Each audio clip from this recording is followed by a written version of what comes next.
प्रदेश की अर्थव्यवस्था से जुड़ा हुआ है और पिछली सरकार की जो वित्तीय कुप्रबंधन है उससे भी जुड़ा हुआ है। हिमाचल प्रदेश में जब से भारतीय जनता पार्टी की सरकार आई, नवंबर में चुनाव होने थे, अप्रैल 2022 में 125 यूनिट तक बिजली फ्री कर दी गई। मतलब चुनाव जीतने के लिए 6 महीने पहले ये घोषणा कर दी गई। उसके बाद बिजली से संबंधित फ्री बीस की जो बात कर रहे हैं, बहुत गला फाड़ फाड़ के बोल रहे हैं, इनसे पूछना चाहिए। पानी भी माफ कर दिया, बिजली माफ, पानी माफ, और भी क्या क्या माफ किया। हिमाचल की जनता ने 11 दिसंबर 2022 में कांग्रेस की सरकार बनाई। उनका कहने का मकसद ये था, जनता ने जब वर्डिक्ट दिया कि हमें कुछ भी मुफ्त में नहीं चाहिए, पर हमें क्वालिटी चाहिए। आज क्वालिटी के क्षेत्र में क्वालिटी लाइट नहीं हम दे पा रहे, क्वालिटी फूड में नहीं दे पा रहे, क्वालिटी हेल्थ सर्विस नहीं दे पा रहे, क्वालिटी एजुकेशन नहीं दे पा रहे। ये मैं इसलिए कह रहा हूं कि 1000 प्राइमरी स्कूल खोल दिए, इसमें 300 के करीब तो ऐसे इंस्टीट्यूशन खोल दिए हेल्थ के कि डॉक्टर ही नहीं है, और ऐसे मेडिकल कॉलेज के हालात कर दिए, ऐसे पीएससी के हालात कर दिए कि एक डॉक्टर यहां से उठाया और एक स्टाफ नर्स वहां से उठाई, और पूरे दूसरे जो हमने इतने वर्षों में स्ट्रेंथनिंग की थी वो भी चरमरा गई। और हमारी सरकार ने जब पाया कि अगर हिमाचल प्रदेश को आत्मनिर्भर बनाना है तो समाज के सभी वर्गों का साथ चाहिए, चाहे वो कर्मचारी है, चाहे अधिकारी है, चाहे 75 लाख हिमाचल प्रदेश की जनसंख्या है। इस दृष्टिकोण से हमने काम करना शुरू किया और पहला स्टेप हमने हिमाचल प्रदेश की अर्थव्यवस्था को जो मजबूत करने के लिए किया, वो कहा कि बिजली में जिसको जरूरत है, गरीब आदमी के पास जिसकी जेब में पैसा नहीं है, और अगर पैसा है तो बहुत कम पैसा है, उसको हिमाचल प्रदेश की सरकार पूरी सुविधाएं देगी।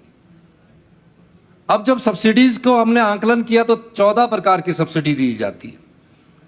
इंडस्ट्रीज में अलग है, कमर्शियल में अलग है, लोड के हिसाब से अलग है। और कहा कि 125 यूनिट का क्या मतलब निकला? एक बिल्डिंग मेरी है, उसमें मैंने 8 मीटर लगा दिए, 8 में 125 यूनिट कर दिया और 8 के 8 मीटर फ्री। हमने पहला ऐतिहासिक फैसला किया कि हम 1 मीटर 1 फैमिली को देंगे, कि एक फैमिली को हम 1 मीटर देंगे। अभी उस पर काम चल रहा है। मुझे प्रेजेंटेशन दी गई अधिकारियों द्वारा, हमने बैठकर देखा तो 14 प्रकार की सब्सिडी उसमें नजर आई। हमने कहा कि जो 5 स्टार होटल बनाते हैं, जो 5-5 करोड़ इनकम टैक्स देते हैं, जो 50-50 लाख इनकम टैक्स देते हैं कमर्शियल और नॉन कमर्शियल में, 1 सितंबर से, पिछले कल ही हमने फैसला किया, 1 सितंबर से जो सरकार के द्वारा 1 रुपया सब्सिडी दी जाती थी उसको हमने विड्रॉ कर लिया है। ये पहला स्टेप है। अभी हमने कोई 125 यूनिट बिजली को जो बीजेपी ने राजनीतिक तौर पर दी थी, अभी उसको विड्रॉ नहीं किया गया। हम स्टेज बाई सारी चीज का अध्ययन करने के साथ आगे बढ़ रहे हैं, और इसमें कोई दो राय नहीं कि हमें बिजली बोर्ड को भी आत्मनिर्भर बनाना है।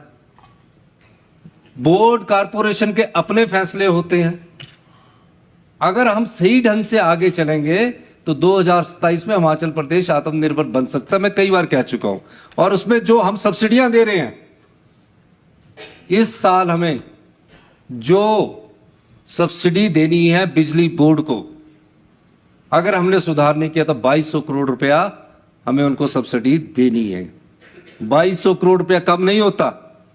2200 करोड़ में अब ये निकाल लीजिए 100-150 करोड़ रुपया जो हमने कमर्शियल और नॉन कमर्शियल में किया। अभी हमने इंडस्ट्रीज की जो सब्सिडी है उसको बंद नहीं किया है।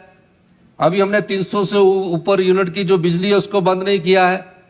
हमने 125 यूनिट्स की बिजली को बंद नहीं किया है। अभी हमने 1 मीटर 1 फैमिली भी बंद नहीं किया। ये सिर्फ वो की है। 2200 करोड़ रुपया देना है। आप कैसे अच्छी हेल्थ देंगे? आप कैसे अच्छी शिक्षा दोगे? आज 18वें स्थान पर शिक्षा में हमारी रैंकिंग क्वालिटी एजुकेशन में पहुंच गई है। ये भारतीय जनता पार्टी की सरकार जो आज बड़े नारे लगा रही है, इन्हें तो यहां आकर हमारे साथ चर्चा में भाग लेकर कि कैसे हमने हिमाचल प्रदेश को सामर्थ्य बनाना, उस पर चर्चा करनी चाहिए। ये राजनीतिक फायदे के लिए चर्चाएं करते हैं, बयान देते हैं कि ऐसा कर देते हैं।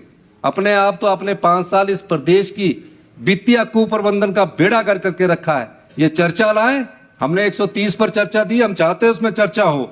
और माननीय अध्यक्ष महोदय, मैं आपको इस मंच के माध्यम से आश्वासन देना चाहता हूं कि फ्री बीज इन्होंने दी, और जब हम सरकारी कर्मचारी और अधिकारियों को ओल्ड पेंशन स्कीम देते हैं तो हम सोच समझ कर देते हैं। अगर हम 1500 देते तो हम सोच समझ कर देते हैं।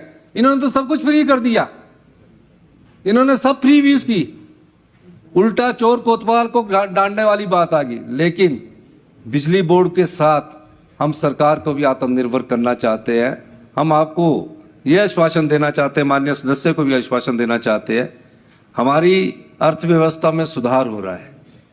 हम उस अर्थव्यवस्था के सुधार को और आगे बढ़ाकर आने वाले समय में 6 महीने में और फैसले लेंगे। हम और फैसलों के साथ आगे बढ़ेंगे, और मैं दावे के साथ कहता हूं कि अगला बजट हम जब प्रस्तुत करेंगे तो हमारी अर्थव्यवस्था में सुधार दिखता हुआ आपको नजर आएगा। हमारी सरकार हेल्थ सेक्टर को और इम्प्रूवमेंट करना चाहती है। आज पिछले 5 साल में जो हेल्थ सेक्टर में जो डिटोरेशंस आई है, जितनी कमियां आई है, हम उससे निजात पाने की कोशिश कर रहे हैं। इसलिए सभी 68 विधानसभा क्षेत्रों में आदर्श स्वास्थ्य संस्थान बनाए जा रहे हैं, और उसमें डॉक्टरों की संख्या भी निश्चित की गई है। और जो स्टाफ नर्सिस है, अभी हमने हर एक 68 विधानसभा क्षेत्र में 9 स्टाफ नर्सिस सिविल हॉस्पिटल जो आदर्श स्वास्थ्य संस्थान है, सभी विधानसभा क्षेत्रों के, सत्ता पक्ष के भी और जो नारे लगाने का काम करने वाले हैं उनके क्षेत्र में भी हमने 9 स्टाफ नर्सिस, OTA और हर जगह इंस्ट्रूमेंट्स देने का हमने काम शुरू किया है। ये हमारी सरकार की कटिबद्धता है। जो हमारी हेल्थ इंस्टीट्यूशंस है, जो पिछले 5 साल से बहुत कमियां उसमें थी, उसको हम दूर करने की कोशिश कर रहे हैं।